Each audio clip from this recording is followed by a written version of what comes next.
Jangan lupa subscribe YouTube channel Metro TV News dan nyalakan notifikasi. Pemirsa, permintaan terhadap makanan beku atau frozen food meningkat hingga 50% selama pandemi COVID-19. Peningkatan disebabkan masyarakat masih ragu untuk membeli bahan pangan di luar dan memilih frozen food untuk persediaan di rumah.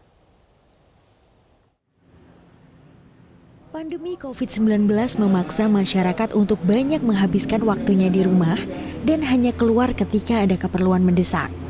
Kondisi ini membuat masyarakat lebih memilih bahan makanan yang tahan lama agar tidak perlu banyak berbelanja di luar. Pemilik usaha resto bakso di Jakarta, Mas Buhin Pradana menyampaikan, menjual bakso beku telah mendongkrak pendapatannya selama pandemi. Ia menyebut pendapatan resto menurun hingga 70% akibat penerapan PSBB yang melarang pelanggannya makan di tempat. Sebelum pandemi kami belum terlalu berpikir untuk jualan frozen gitu ya, karena itu kan perlu perizinan dan lain-lain.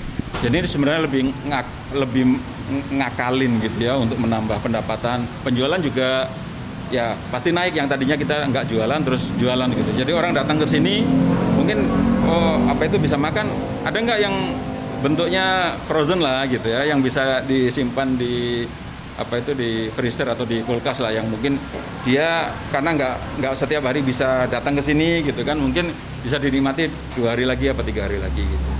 Ya lumayan laku sih gitu.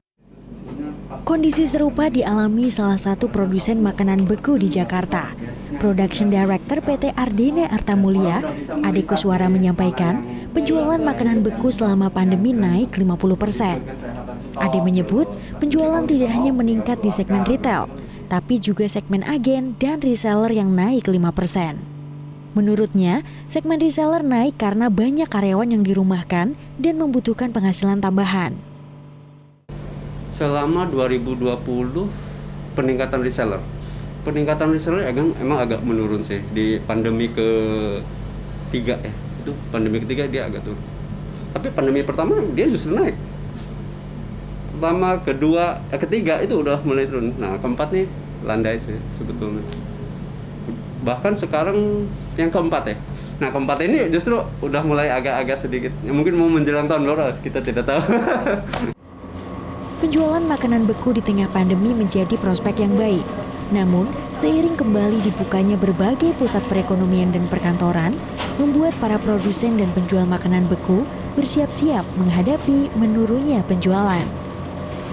Dari Jakarta, Jessica Wulandari, Sinta Novita, Metro TV.